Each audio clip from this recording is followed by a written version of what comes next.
Moi, j'ai appris beaucoup de choses. J'ai appris beaucoup de choses. Et là, cette année, on a fait des programmes, on a eu des modules extraordinaires, hyper intéressants. Et tels que le droit de la famille et le droit des transactions. Et à partir de ce module, qu'est le module du droit, j'ai pu comprendre que les sciences islamiques constituent une science à part entière.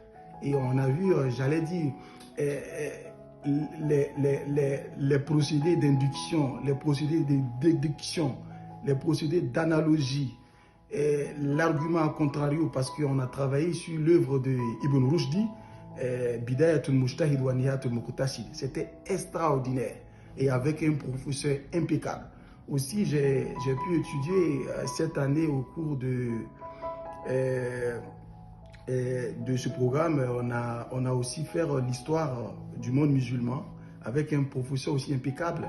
Et à partir des cours d'histoire, j'ai compris qu'au-delà de l'aspect religieux, l'islam regorge aussi un aspect politique assez organisé.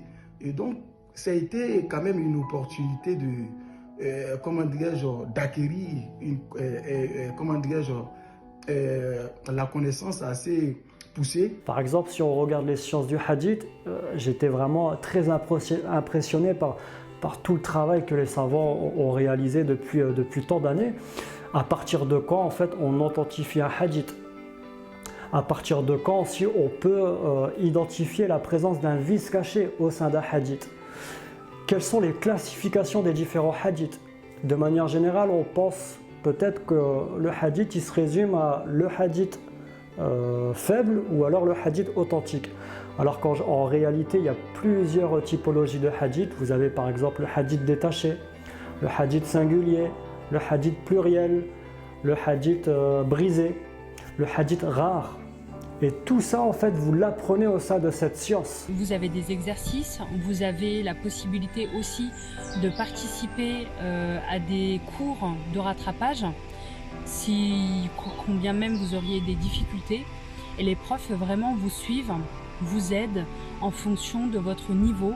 Moi, je partais de quasiment pas de base. J'ai des collègues dans ma classe qui sont non arabophones et qui aujourd'hui arrivent à lire, faire des phrases, etc.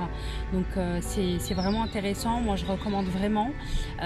Aussi pour les créneaux proposés, j'étais partie sur 4 heures un dimanche matin, mais je sais qu'il y a d'autres créneaux disponibles en semaine. Et c'est une école qui propose aussi d'autres cours. Vous avez également les sciences islamiques, vous avez des cours de Coran également qui vous sont proposés. Donc moi aujourd'hui je suis en cours d'arabe niveau 1 et je compte bien m'inscrire pour le niveau 2.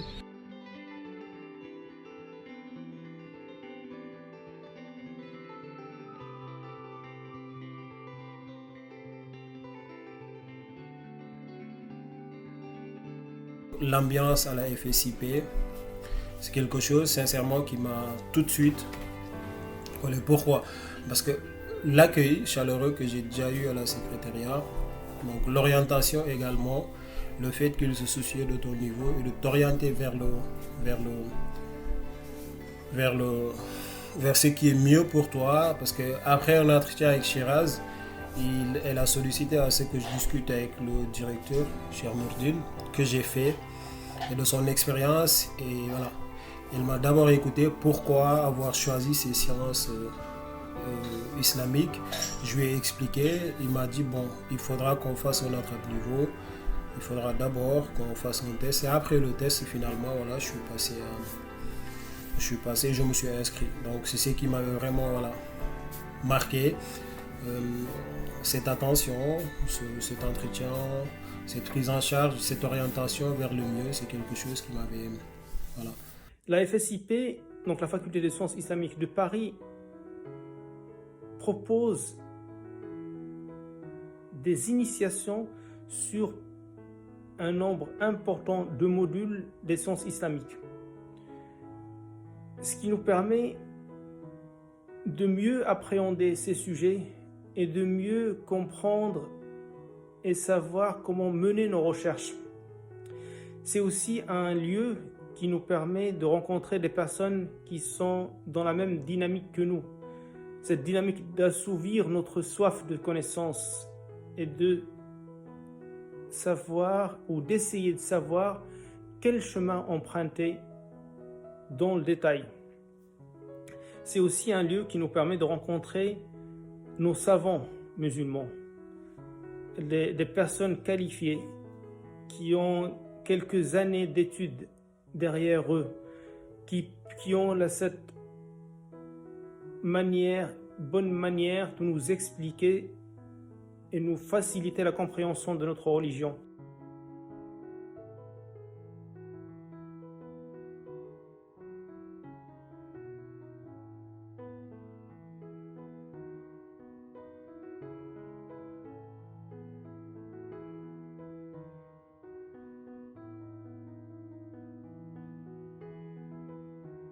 On n'est pas forcé à choisir une idéologie ou une école en particulier. On est libre de nos aspirations et de suivre notre foi. Et de là aussi, ça nous ouvre des pistes, des portes, des directions afin de pouvoir approfondir de notre côté, que ce soit par des livres ou des voyages même, des vidéos. Ça va même au-delà de l'islam proprement parlant, au niveau religieux, il y a aussi beaucoup de culture générale. Et je remercie la FSIP pour cette première année. J'espère pouvoir continuer le plus longtemps possible, et quelle que soit la matière. Et je remercie ma classe pour la bonne dynamique qu'on a pu avoir tous ensemble et la bonne entente au sein de l'établissement. En plus d'approfondir mes connaissances sur la religion, le fait d'avoir des cours réguliers et l'ambiance de la FSIP m'apporte beaucoup sur le plan spirituel. Je pense que c'est le fait de réfléchir plus sur la religion qui a un impact positif sur ma foi. Alors ce qui me plaît beaucoup dans cette faculté, c'est qu'il y a une ambiance vraiment très chaleureuse, très conviviale, très cordiale. Il y a vraiment une proximité entre les étudiants et les professeurs. On peut poser nos questions sans le moindre jugement en fait. On est vraiment libre. On sent que les professeurs sont à l'écoute. En plus de ça, on a un directeur qui est présent, donc machallah, c'est beau. On a aussi une secrétaire qui fait vraiment un travail formidable en termes de programmation, de structuration. Donc du coup, en fait, voilà, on est vraiment dans un ensemble qui est sécurisant pour les étudiants. Et du coup, voilà, on a envie d'apprendre d'une manière sérieuse, structurée et en même temps dans une ambiance qui est très agréable. L'ambiance également de la FSIP, c'était quelque chose qui est constitué, toujours même qui est constitué à t'aider à aller vers le mieux, que ce soit les élèves, que ce soit les professeurs. Toujours il y a ces professeurs qui te donnent une envie d'aller vers l'avant. Parce qu'on a souvent des professeurs vraiment passionnés, notamment Cheikh Tahar Mahdi, qui est un docteur qui m'avait eu à la première année. Donc tout de suite avec lui dans ses cours, c'était vivant. Également avec tous les professeurs, c'était comme ça, que ce soit voilà. Eux tous, j'ai cité à titre d'exemple Tahar Mahdi parce que c'était un doyen, c'était l'ancien, mais eux tous c'est comme ça. Ils ont cette envie de te pousser vers l'avant, de te donner l'envie d'avancer le plus long possible. Parce qu'à chaque fois, il y a même parmi des professeurs qui, avant les cours, ils vont te faire un récap, les adab, c'est-à-dire les normes que l'étudiant doit entreprendre pour avancer dans sa quête de science. C'est aussi un lieu où on échange et on s'inspire l'un de l'autre par rapport à nos contraintes au quotidien, par rapport au sujet du quotidien. J'encourage tous les musulmans à suivre ce cursus et toujours cheminer vers Dieu, mais en ayant la connaissance nécessaire qui nous permet de le faire correctement.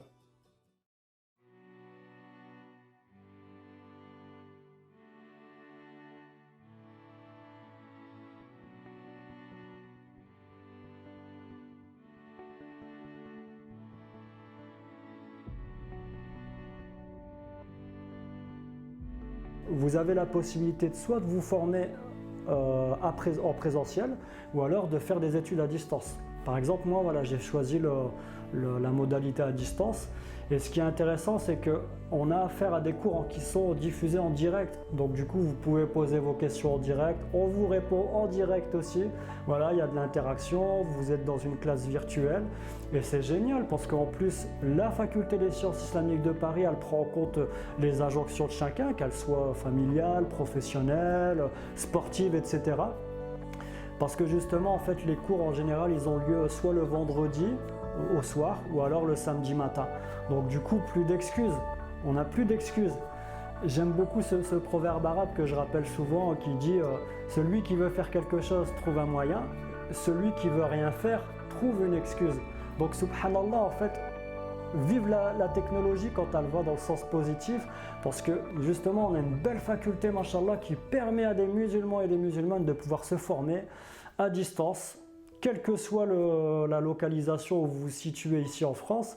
Et du coup, voilà, vous êtes vraiment dans un apprentissage structuré et scientifique, et c'est ce que j'aime beaucoup, parce que malheureusement maintenant, aujourd'hui, on se forme beaucoup sur Internet, on ne connaît pas les sources. On écoute de temps en temps des conférences ou alors on lit des livres sans forcément connaître les auteurs.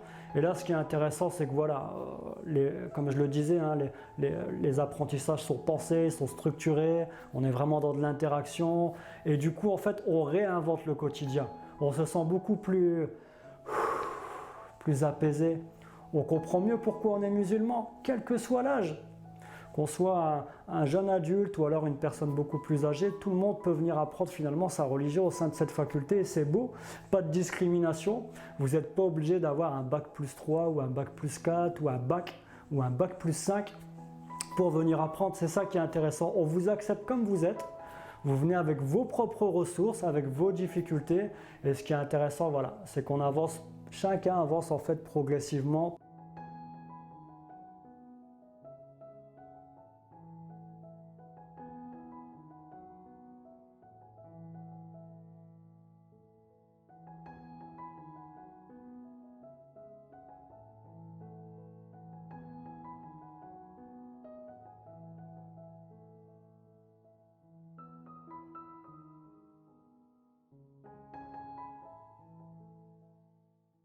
Également les élèves. Les élèves, avec cette envie qu'ils ont, déjà, c'est électrifiant.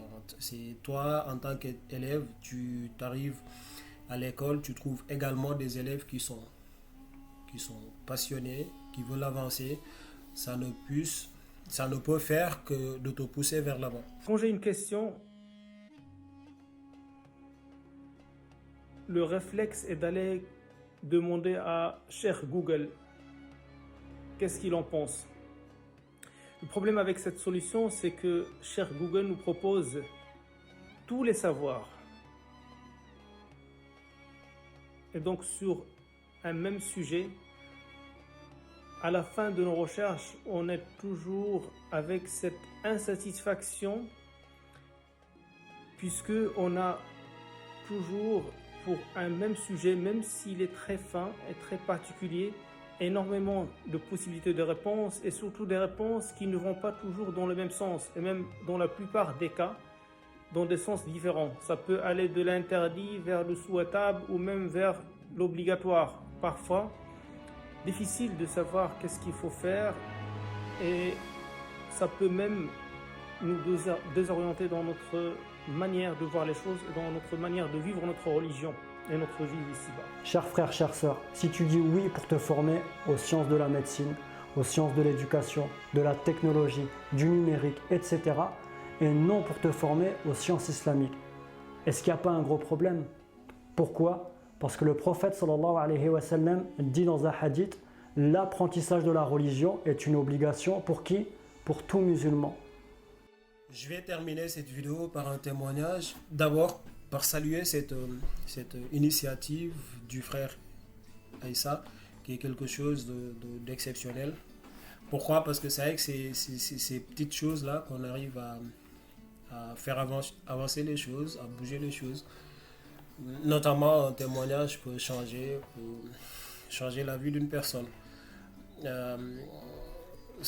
L'exemple de cette personne me vient en tête.